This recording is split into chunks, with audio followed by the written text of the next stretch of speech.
We defeated it. Moving on. Hold up. It just said ZONAI CHARGE. Do you see that? Fighting with just a branch. We have the word ZONAI. What the?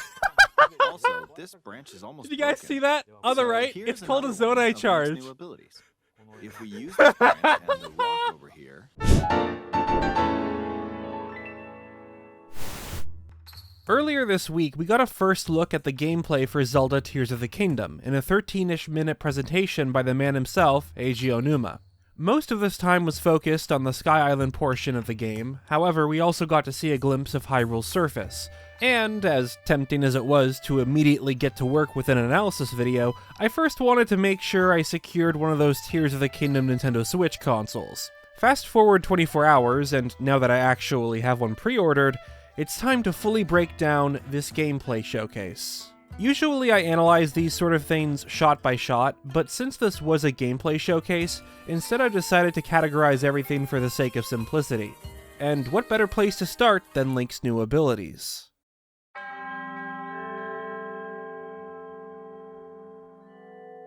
In the demonstration, we see 4 different powers of Link thanks to the green hand.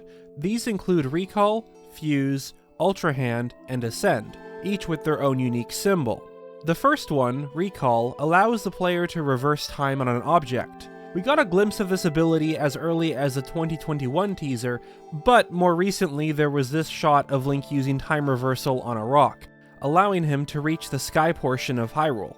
Well, we get to see this same thing being done by Aonuma himself. He uses Recall on some debris to reach one of the floating islands. It also confirms that the falling stone we see in the final shot of the most recent trailer is one of those spots where Link will be able to use his ability to travel upwards. The symbol used for this ability is also the same rune-like pattern found on the back of Link's hand in the short bit of footage we got in March of last year, as well as on the life-sized Link statue at PAX East. Second thing worth noting is the fact that, in both cases where Recall is used, Link's hand glows a bright yellow. This is significant because in the shot of him drawing the Master Sword, that same glow is seen. So it's possible that this ability is currently being activated. Perhaps it's a story-related thing. Another possibility is that this is the moment Link is given this power. It may even be connected to the glowing orb floating in the air. At first I thought that perhaps the sequence is taking place right after Link's boss fight against the Cube Golem, and that he's being rewarded with the Recall ability. In the background of the gameplay showcase is a circular arena with a tower of cubes. Since the shape and overall look is similar, I figured this might be that same golem, but in a dormant state. However, the circular pattern Link is standing on in this footage looks a lot smaller, and in this screenshot he's wearing his other outfit. So the more likely solution is that this will be a recurring mini-boss, such as Breath of the Wild's Stone Talus. The one Link's fighting here is different compared to the one in the background. We only get to see Aonuma use Recall once in the demonstration, but it does give us some additional information. With the falling rocks, Link can either wait for the timer to run out or cancel it early given the button prompt. Whether the system is used solely for falling debris or not is unknown, since we do know that Recall can be used on other objects like the spiked balls. Link also doesn't need to be on top of the rock for this to work. A past teaser showed us that simply climbing the side of it is enough. However, remember that just because we only see this power being used once as a means of transportation, it doesn't mean that Recall will be limited to that. Tears of the Kingdom will likely incorporate it into some of the game's puzzles and even the combat. The second power shown off in the presentation is Fuse. As the name suggests, using this ability allows Link to merge his weapons with other objects in the area. This includes other weapons, materials, even bigger things such as tree logs. In fact, we see Aonuma fuse a tree branch he's holding with a nearby boulder, which then shrinks and attaches itself to the end of the stick. Right before he does this, the following button prompts are visible, meaning that when Link activates Fuse, he can either attach the highlighted object to his weapon or shield. Doing so appears to give the weapon a boost in attack power. The first number is the bonus stat applied to the tree branch, which now has an attack power of 4. Another interesting detail is that this fusion seems to add or repair the durability of the weapon it's attached to. It takes 4 hits for the first tree branch to break, and 3 more from a second tree branch to down the enemy. Technically, this weapon should break upon the next strike, but following the fusion to the boulder, Link is able to use it to defeat 2 more enemies with exactly 8 hits. In theory, this sort of system could be exploited so that nothing ever breaks, but I'm sure it will have some limitations.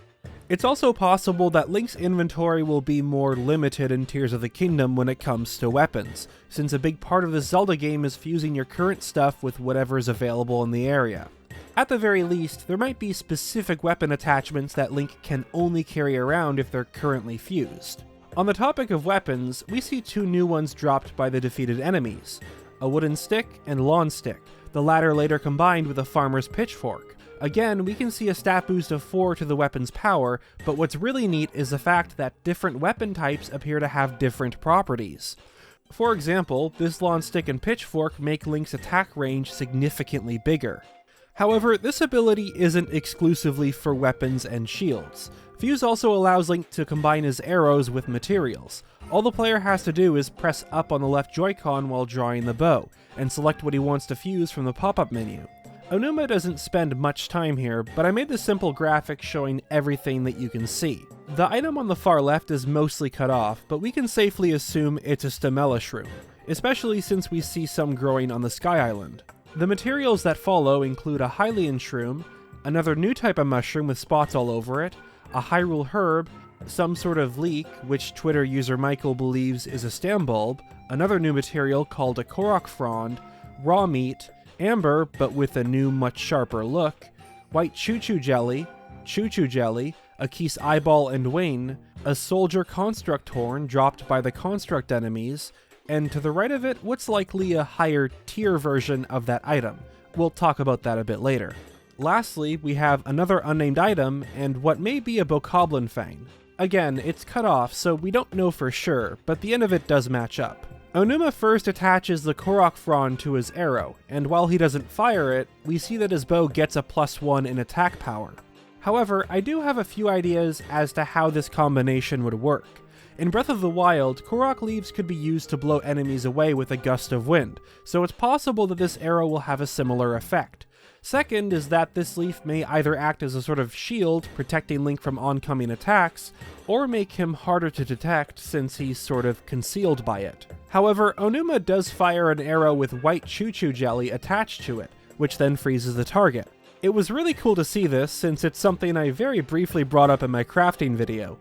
But there is one thing about this item that makes it different from Breath of the Wild's ice arrows. Rather than only freezing the enemy hit by the arrow itself, it creates an elemental explosion, meaning that anything in the vicinity of that impact would also be affected, just like how Choo Jelly works in the first game. Later, we see Link fire 2 more arrows, both with Keese eyeballs which give his shots homing properties, killing 2 birds. Again, this is something that I brought up in my crafting video, given how in the past trailer we saw Link doing the same thing with a flying enemy. Now, while this system is really cool, I doubt that every item will have its own unique properties. It's likely that many will simply give Link some additional attack on the arrow, such as the pointed amber or soldier construct horns. But it's interesting that this mechanic also applies to food items such as raw meat. Aonuma does mention that this power could be useful when hunting, so maybe Link can fire an arrow attached with meat to act as bait for animals. It may even heal the target it's fired at, which sounds counterproductive if you're fighting enemies, but perhaps it'll be connected to some sort of puzzle. I can't remember who it was, but someone on Twitter even suggested that at some point we'd need to shoot an arrow with a key attached to it to unlock a door. I also wonder if fusing an arrow with a Keese wing will allow you to shoot it further. Next is a shot of Link who has a strange looking mushroom attached to his shield. This is called a puff shroom, which explodes upon impact, creating a smokescreen effect that allows Link to sneak behind unsuspecting enemies and deal a sneak strike. As a huge fan of stealth, I love seeing this as it means Tears of the Kingdom may have more stealthy options when it comes to dealing with monsters. Aonuma also says this following the demonstration. In the previous game, you'd usually get powerful weapons by defeating strong enemies. But in this game, fusing even the weakest weapon with something else could turn it into a useful weapon. Chances are that we will still have powerful weapons to get, but they might not be as overpowered as they were in Breath of the Wild. I wouldn't be surprised if in most cases it would be more beneficial to fuse some weaker things together. especially since we now know that the horns of the enemies in past trailers will almost certainly be dropped upon defeating them, which can then be combined with Link's gear such as swords, claymores, shields, and arrows. Lastly, Aonuma fuses a log with his wooden stick and a rock with his old wooden shield. We can see that the wooden stick is now called a log club, and even though the weapon is already fused, there's an option of attaching the rock to the log club. Now, this could hint at the player being able to fuse more than two items together, but it's also possible that doing that would simply replace the log for the rock. In the upper left, we can see the symbol used to represent fuse, which is simply a sword with a glow at the end of the blade. Not much to say here since this is the first time we've seen this image. Next shot shows Link standing before a wide river. This is where we get to see his third power, called Ultrahand. Using this ability allows you to fuse together bigger objects, creating a variety of vehicles. Aonuma demonstrates this by attaching 3 logs together to create a raft, later giving it 2 propellers to push him towards the other side of the river. Now, there's a lot to take in here, so let's get right into it. First, when Link activates Ultrahand, all objects that can be manipulated with it are highlighted. This includes the propellers, logs, barrels, but more importantly, these massive blocks located in the background. In fact, they're the same ones we saw at the beginning of the presentation. That ZONAI dragon design can be faintly seen when you zoom in. They're significantly bigger than the logs or propellers, so perhaps it will be puzzle related. Nothing suggests that Ultrahand will only be used to create vehicles. At some point, you might need to attach a propeller to one of these objects to move or rotate it. Second is that this confirms that vehicles will be very customizable. Aonuma even mentions that the 3 ones from the past trailer aren't in the game by default. However, there do appear to be some limitations. For example, there seems to be a snapping feature when Link puts the logs together, so it's not as if we have full control over it. Another detail is that we can see what item the one Link's holding will be fused to, as the green substance temporarily connects the propeller and log. This will make it a bit easier to build machines without accidentally fusing the wrong objects. The player will also be able to flick the R stick left and right to detach the currently selected object. Something else worth mentioning is how this presentation confirms that there will be an option to use buttons rather than motion controls. When Link is attaching the propellers to the logs, there's a button prompt which tells the player to hold R if they want to rotate an item. Doing so brings up another menu where holding either the vertical or horizontal directional buttons rotates the object. This is huge because in the past trailer, many of us were worried that motion controls would be in the game, and while they may still be present, this confirms that there will be an option to have them off. In fact, these same directional arrows are seen when Link rotates this bigger object, which all but confirms it. One question I had regarding these vehicles, especially the flying machines, was how Nintendo would implement them without breaking the game. If it was possible to make these contraptions, then wouldn't that make it too easy to access any Sky Island you wanted at the start of the game? Well, in this demonstration, we see that the propellers have a limited amount of time before they stop working. After Link activates one, a battery icon appears, acting as a sort of timer. Once this depletes, the propeller turns off and can't be used again until it's finished recharging.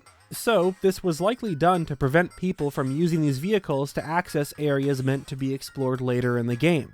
But perhaps there are ways to extend this battery life. One thing found on Link's car in the past trailer was thought to be a power source of sorts. Maybe attaching this will extend the duration of these propellers and wheels. I also want to add that perhaps the more propellers you have, the longer it takes until the battery runs out. We can see that it's draining significantly slower when the boat is running. Something similar happens later, however, all of a sudden it begins to quickly drain. The fact that you can turn these propellers on without attaching them to anything may also be used for puzzles, since we see that Link can use the wind to lift himself upwards into the air. And it also looks like he'll be able to carry them without the use of Ultrahand. So it's possible that one of the puzzles will involve Link carrying around a fan that's currently activated. In the second shot, Link fuses 4 of these propellers with a piece of wood, along with a sail. By doing so, it creates a flying raft of sorts. The wind pushes the boat across the water, and turning on the propellers lets it momentarily hover in the sky. It looks like striking any part of this vehicle will automatically turn the fans on and off. Lastly is the symbol for Ultrahand. It's the same one present in this official artwork found on the Zelda website following the release of the most recent trailer. Many people wondered if this hand was tied to Link's, the one sealing Ganondorf, or Ganondorf himself. However, this gives us confirmation that it's related to the abilities of the Green Hand. Aonuma ends the presentation by showcasing one final power called Ascend. This is yet another ability which was seen all the way back in the 2021 teaser, where Link phases through the ceiling to scale one of the Sky Islands. After activating Ascend, the player can look up and press A to fly upwards to get on top of whatever structure they're in. This is demonstrated with one of the shrine-like buildings with an altar, but it can also be used in cave systems, in which Link swims through some sort of dimension before emerging at the top. The benefit from using this is that it requires no stamina, in contrast to climbing, so even if it's raining, we'll be able to scale certain landmasses. According to Aonuma, so long as a place has a ceiling, the player will almost always be able to use Ascend. His emphasis on almost means this power will probably be limited when it comes to dungeon puzzles. There isn't much else to say about this power, however, it looks like you can press B to cancel it at any time. I think it was someone on Reddit who also pointed out how, at the end of the demonstration, the symbol for Ascend is briefly lit up when Link is underwater. Once he returns to the surface, this icon is grayed out. This means that the game considers the surface of the water as a ceiling. So is it possible that Tears of the Kingdom will have underwater sections? I do hope so, since that would open up entire new areas to explore in Tears of the Kingdom. And for those who are curious, here's a close-up of that symbol. In addition, nothing from this presentation suggests that these will be the only abilities Link will obtain. I wouldn't be surprised if the rest aren't revealed to us until we get our hands on the game. However, like Breath of the Wild, all 4 of these will likely be given to Link during the tutorial section. It's also possible that the images on the Collector's Edition's pin set will be the symbols for each ability, meaning that this rune is meant to represent a power we haven't yet seen.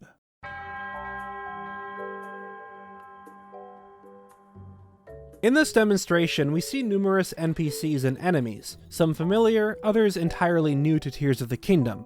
As Link rides towards the Dueling Peaks stable, we get a glimpse of a Korok wearing a backpack, accompanied with some dialogue saying, "I need to reach my friend." We'll come back to this later as it will be relevant. It's worth noting that in Breath of the Wild, regular Koroks only appeared outside of the Korok forest once you solved one of their puzzles. So it's interesting to see them roaming around Hyrule's surface. As we get closer to the stable, we can locate Beetle sitting down, along with 2 children, a Hylian retriever, and what may be another NPC sitting by the campfire. There's also a couple of bokoblins dancing around on the other side of the river. Once Link reaches the floating island with his recall ability, the camera reveals a dragon flying in the sky. The fact that it's close to Mount Lanayru, along with the shape of the horns, tells us that this dragon is Naydra. Later we see Aonuma fight a new enemy called a Construct. In the Japanese version, this mechanical robot is instead referred to as a golem. Appearance-wise, it closely matches the aesthetic of the creature from the 2021 teaser, so naturally we can assume it's a different type of robot. It even has that familiar bell symbol and is powered by the same green energy. However, the most important bit of information comes from the materials it drops: a Soldier Construct Horn and ZONAI Charge.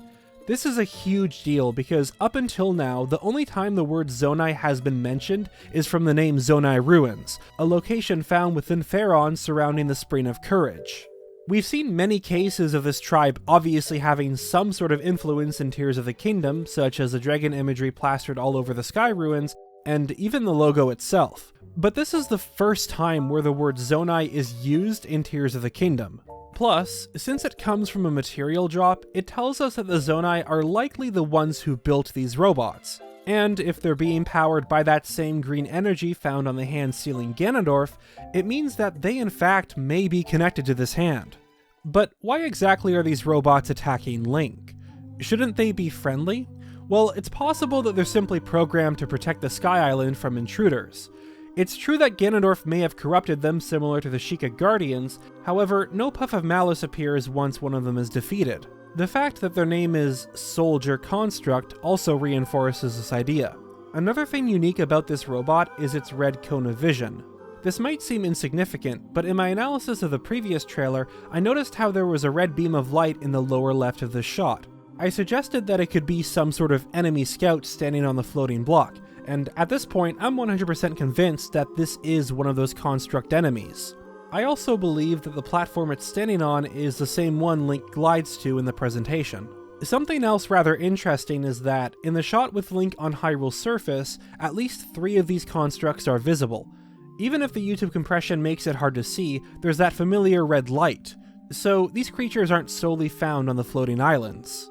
However, not all of these constructs seem to be hostile. Once Link crosses the river, another one is seen on the right side, which seems to be taking care of a sapling.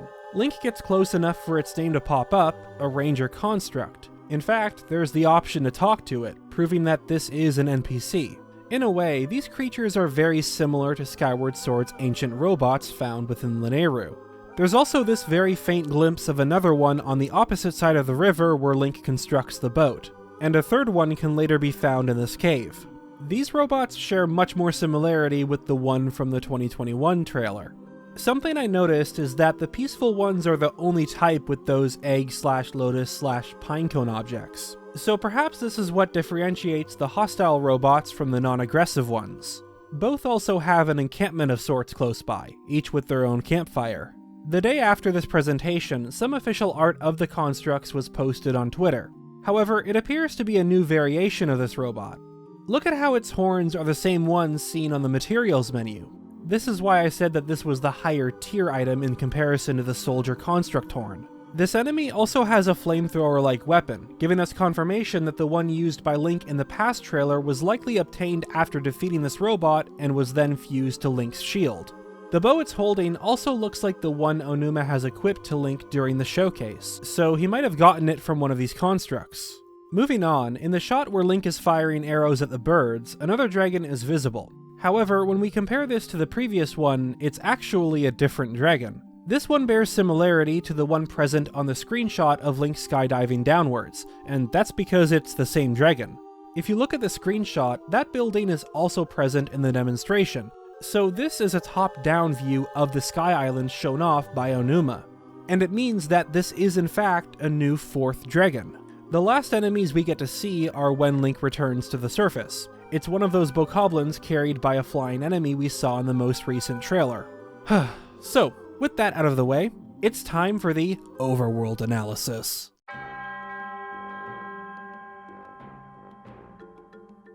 Obviously, I can't go into full detail on the Overworld, but there are a lot of interesting things worth noting. First, let's talk a bit about the minimap. To start, we can see that the regions of Tears of the Kingdom are divided up differently. At the moment, Link is currently at the border of 2 regions. However, if we use the Dueling Peak stable as a reference, none of Breath of the Wild's borderlines are present in this area. Second are the 3 sets of numbers on the bottom of the minimap.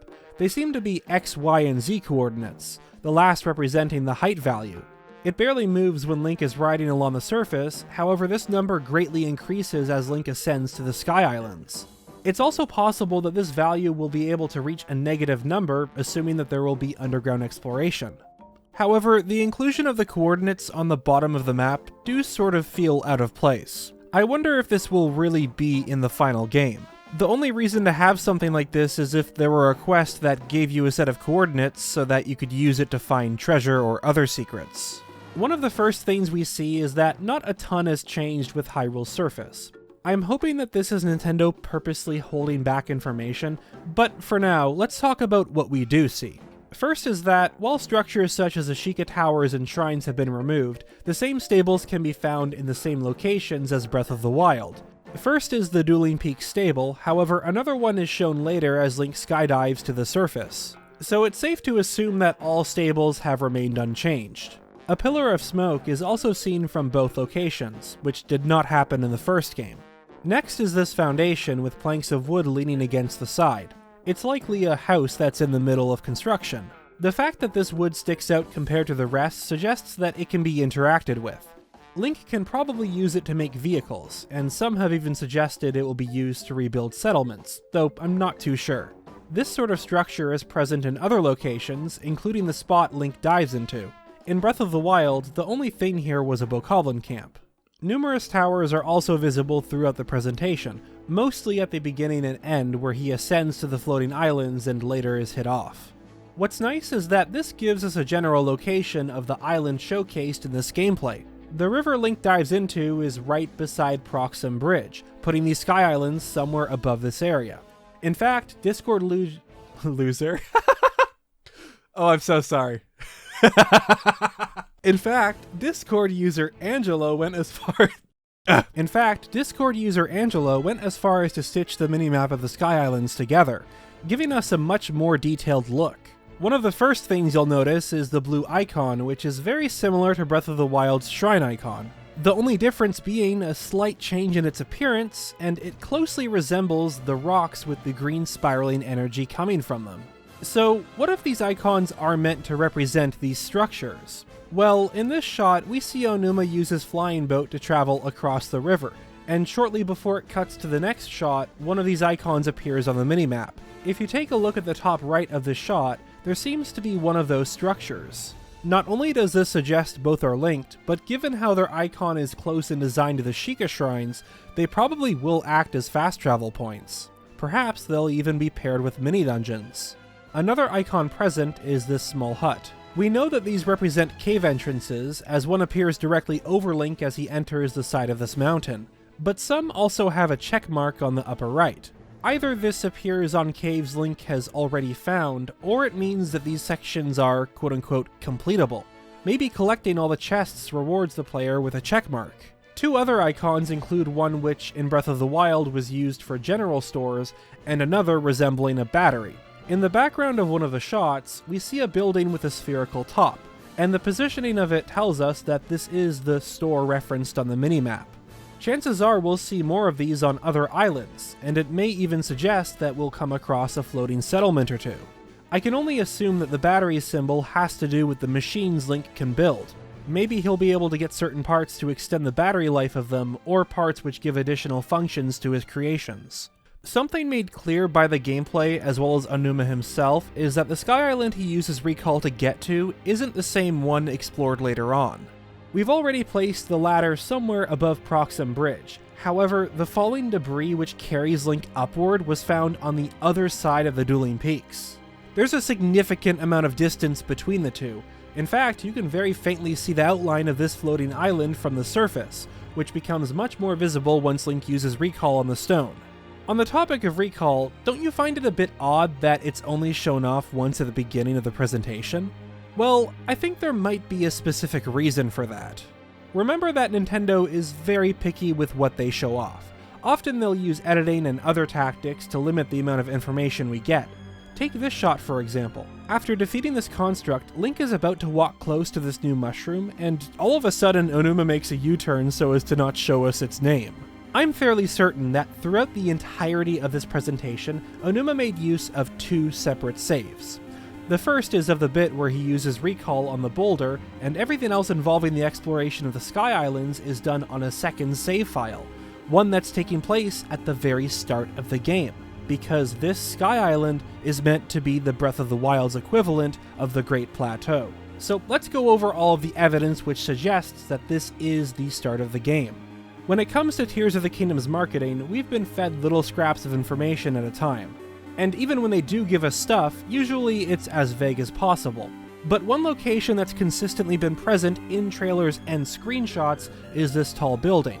It appeared in the second and third teaser, along with this screenshot posted following the fourth trailer, and can be found in the background of this presentation. Given how secretive the Zelda team is with this game, the fact that this island pops up so frequently means that this likely is a bit which takes place at the very beginning. The fact that Link is fighting enemies with tree branches and not more powerful weapons like the ones from past teasers is also worth noting. Tree branches are the earliest form of weapon Link acquires on the Great Plateau in Breath of the Wild. You could even say that this soldier construct is the equivalent to bokoblins. Next, let's talk about the green vials on Link's belt. Up until now, he's always carried 4 on him. However, this belt appears to be capable of holding up to 8 of them. Many of us believed that this was a sort of progression thing, where completing each dungeon would give Link another tier. It's difficult to make out given the compression, but some shots reveal that he's carrying this vial on him. More importantly, there's only one green glow coming from it. Thus, at the moment, he only has 1 of 8 vials. If this save is taking place at the very beginning of Tears of the Kingdom, this makes a whole lot of sense. I also want to quickly mention that Monster Maze has his own little theory regarding the vials and how they relate to the battery system we see, so he'll probably have a video on that on his own channel in the next couple days. Just so you guys know. Now let's talk about the towers. At the start of the presentation, we see a few of them on Hyrule's surface. The one worth investigating is this one in the distance. It appears to be on top of Mount Lanayru, the same spot the Spring of Wisdom is located. Another camera angle confirms that this is indeed where the tower is. Now look at that same spot when Link is skydiving to the surface. All of a sudden, this tower is missing. The only way this would be possible is if Aonuma was playing on a save file where that tower hadn't yet risen up.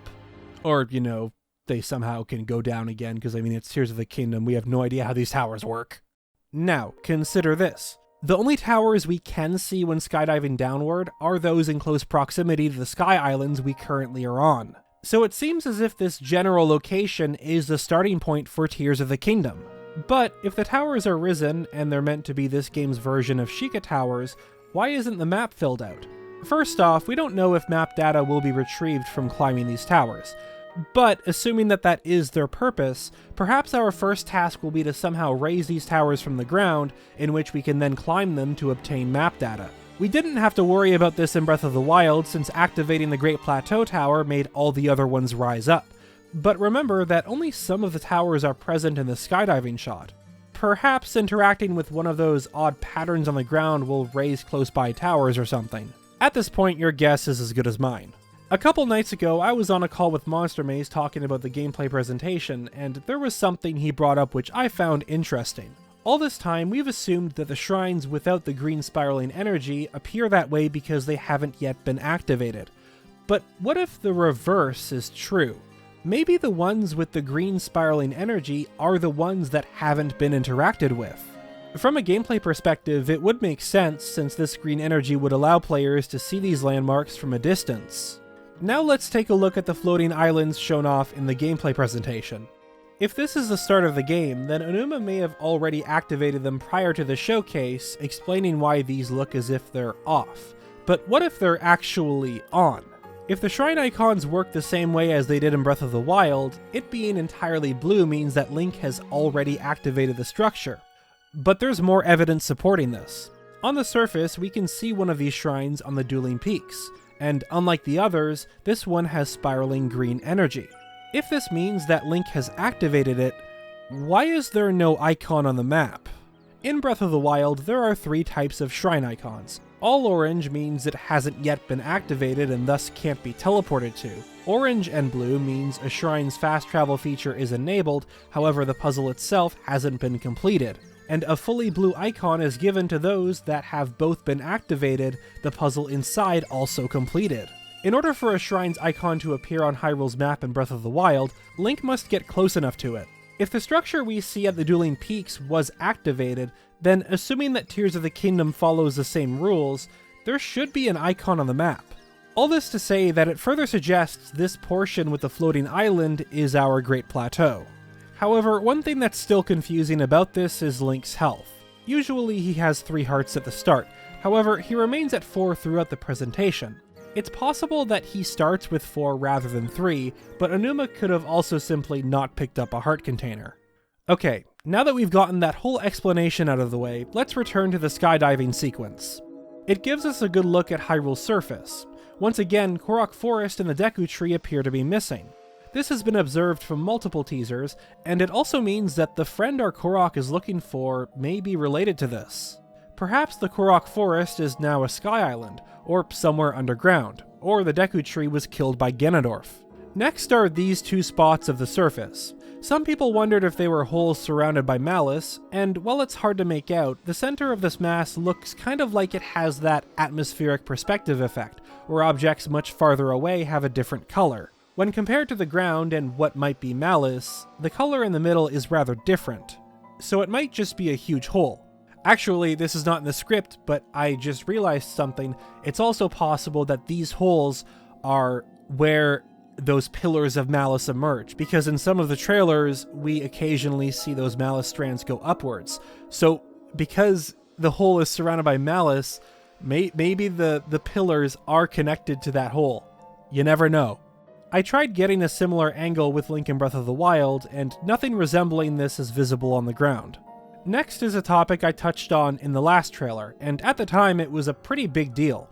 Above the areas where the Lome labyrinths would be were massive floating cubes, almost as if, similar to Hyrule Castle, these mazes rose into the sky.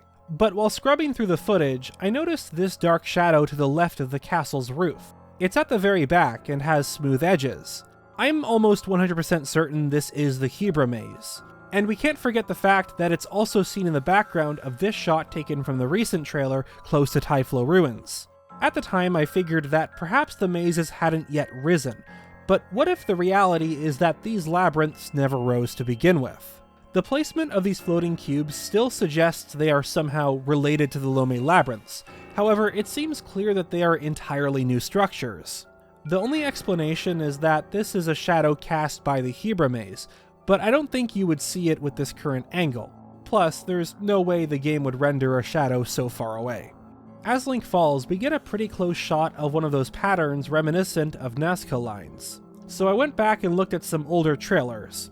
Well, I didn't have to look for too long, because in this shot with Link running across Hyrule, another pattern is visible on the ground. I went ahead and marked where this landmark was located in the gameplay demonstration and tried to match up the shot with the one from the trailer. It's not perfect, but the same mountain shapes are visible. Notice how in both shots you can see the same stable to the right. So we know that these two are the same image. Now is it possible to make them match? Turns out all we need to do is take this one and rotate it a bit. As you can see, they perfectly match. Another bit of footage which may include one of these patterns is at the very beginning, right before Aonuma glides to the floating island. What may be another pattern is found on the wall of this cliff. Speaking of the Sky Island, notice how this part is much lower than the rest, and that the falling debris only goes far up enough for us to land on this bit. Recall how these types of blocks can be manipulated with Ultrahand, and that there are 3 of them on this island. I wonder if we'll have to use them to solve some sort of puzzle to access this higher portion. We're nearing the end of this analysis, however I did want to close off with some additional observations. You may have noticed these storm clouds found above the Faron region, as well as others like this one in Hebra. Some flashes of lightning confirm that there are indeed floating islands inside of them. It makes sense, given how Faron is often plagued by lightning storms. Second is the name of the shield Link has equipped in most of this game's trailers. Its name is Old Wooden Shield, which is rather odd since it appears to be in good condition. However, I assume that the word old is referencing the fact that the people who made this gear are an ancient civilization. 2 other things I want to mention come from this shot where Link first uses his Ascend ability. 1, I find it odd that there's nothing in these buildings with altars, as they're found all throughout the Sky Islands. I wonder if they do have a special purpose, and that it's being kept a secret from us. Second is how, in 2 locations, you can see what appears to be broken down constructs. It reminds me of Skyward Sword's ancient robots, and makes me wonder if perhaps there will be a way to bring them back to life. At first this got me excited for the possibility of timeshift stone mechanics, but then I realized that we technically do have a time manipulation power already. If we were able to use recall on these constructs, that would be really cool. Another comment that was made by Aonuma was regarding the trees on the floating island. Some trees are also growing here. You won't see many of those yellow trees on the surface, though. It's a bit odd that he'd go out of his way to mention this, but perhaps it's somehow relevant to the origins of these Sky Islands. Even the color of the tree branches here are slightly different. Hopefully this means we'll be visiting the Sacred Realm in Tears of the Kingdom, or even the place the dragons go to. Lastly, I want to quickly highlight these areas with minecart rails, especially this one which sort of circles upward. And with that, I am finished with this analysis of the Tears of the Kingdom gameplay presentation. Thank you for watching, and I hope you enjoyed it. If you want to see more Zelda content such as this, I do appreciate it if you consider subscribing. I've been NintendoBlackCrisis, and I'll see you all next time.